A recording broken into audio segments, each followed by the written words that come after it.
Welcome on in, ladies and gentlemen, to another edition of Smart Chat here on YouTube.com. And you know that I'm a Ranger fan. If you don't, I'm a Ranger fan. Today was actually the anniversary of our Stanley Cup 20 years ago. But what happened last night, we weren't able to prolong the series. As funny as it may sound, this quite possibly was the best finals in a very long time that did not go 7 games. The best 5-game series in a very long time. Again, if that makes sense to you.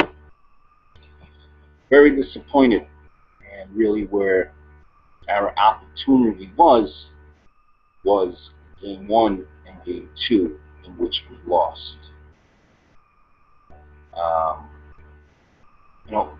The calling, the refs, horrible. Horrible. Calls that should have been made.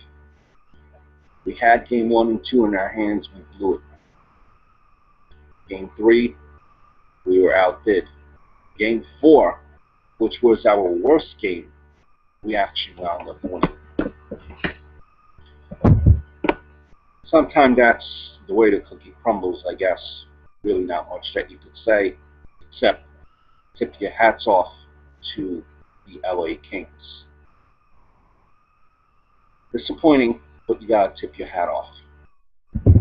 Now, I want to make this video as far as the off-season going forward for the New York Rangers. Richards. Undoubtedly, he is a Hall of Famer, though he has not been able to show it on the ice here with his time with the New York Rangers. Diminishing skills. Undoubtedly a leader in the locker room, but diminishing skills. The Rangers should not think twice about the buyout on Brad Richards. Playoffs were further verification that Richard again has become an expendable piece. Weak defensive player, skating a step below what it once was, and his offensive skills again are diminishing. His point totals, I think, will not be easily replaced, but it's time to pay the piper, so to speak, and the New York Rangers have players more important for the future who need to be paid immediately. As far as Rangers, they're fortunate enough to have Martin St. Louis for 1 more year, but then we look at Chris Kreider, Derek Stepan, Hagelin, Zuccarello, Bouchard, all respective free agents. This off-season or next, and Benoit Pouliot is, UFA, unrestricted free agent this summer. Honestly, the Rangers should do everything in their power to retain all 6 of these forwards, since they're either entering or entrenched in their peak performance. They're entering their prime.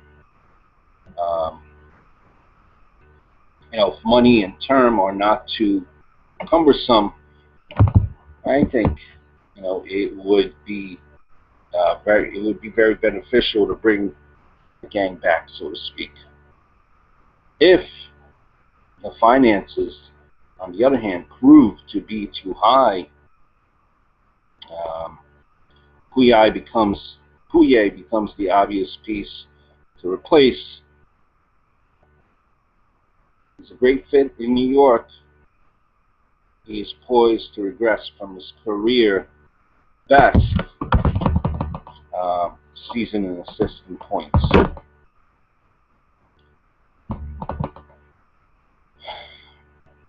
Glenn Sather, as much as you want to criticize him, he's been doing well. His team has been in the playoffs pretty much every year in recent memory. You have to be able to also ink Ryan McDonough. He was able to ink Ryan McDonough $4.7 million. Other things to look at. You gotta wonder about as far as Kreider, explosive guy. Kreider, and for that matter, Zuccarello, Bouchard, all played their best hockey against the best defense in the NHL during the regular season, dominating play against the Kings' premier players in crunch time. Can't deny that. I like where our core is.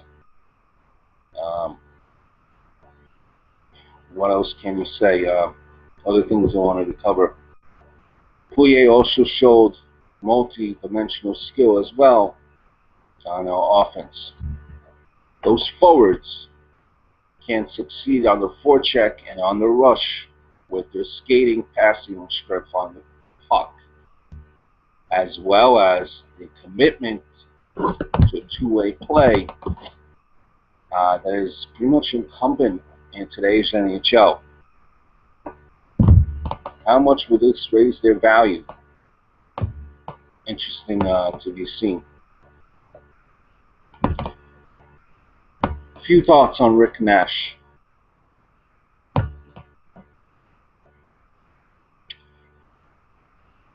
Nash's puck possession metrics have been very good during the playoffs. So again, some hockey fans will defend his work over the past 2 months.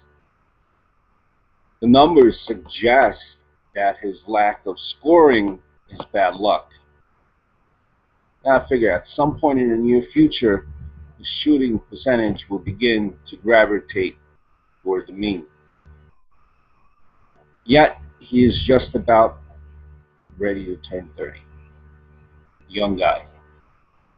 Some of his struggles are the result of Nash reaching the point of diminishing returns. When someone reaches Nash's age, scoring rates are expected to drastically diminish. We hope not, with the contract that you played him. Nash still has his size, obviously, and still accelerates well enough. But, at least from this season, he no longer possesses the extra gear to turn the corner. I think that Nash is gone. And like a running back who loses a step, or 2 or 3, Nash's, I think, dwindling foot speed affects his ability to create his own space or explode toward the net and gain inside possession. Going forward, I think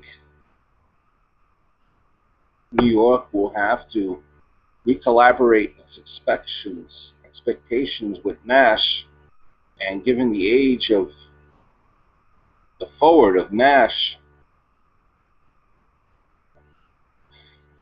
he's entering a different stage in his career, I think. And the best forwards figure out ways to be successful despite their decreasing dynamism. Quite honestly, I think it's incredible how far this team has come. The Rangers always had a lot of skill, but the collective harnessing of their skating ability from the forward and defensive possessions has been paramount, I think, to their jump to where they are now. especially this season. New York seems like they play a 200-foot game now. The time is now with the Rangers. I think, presuming that New York buys out Richards and extends the core players, the team will remain dangerous at forward, defense and goaltender. Lundqvist, all the fans that say that he's not a big-time goalie, guy has to stand on his head. That third period, last game, constant, 3-on-2, 4-on-3, constant odd man rushes. Guy stood on his head. They are young, the Rangers. The future is bright, I think, for my team. But they need to hammer out the deals for the players who took them here. I think they also need a presence up the middle. Key for us going forward: sign or restricted free agents, unrestricted free agents. Get rid of Richards. We could do this again. Just some of my thoughts. What are your thoughts? Let me know. And until next time, adios, over and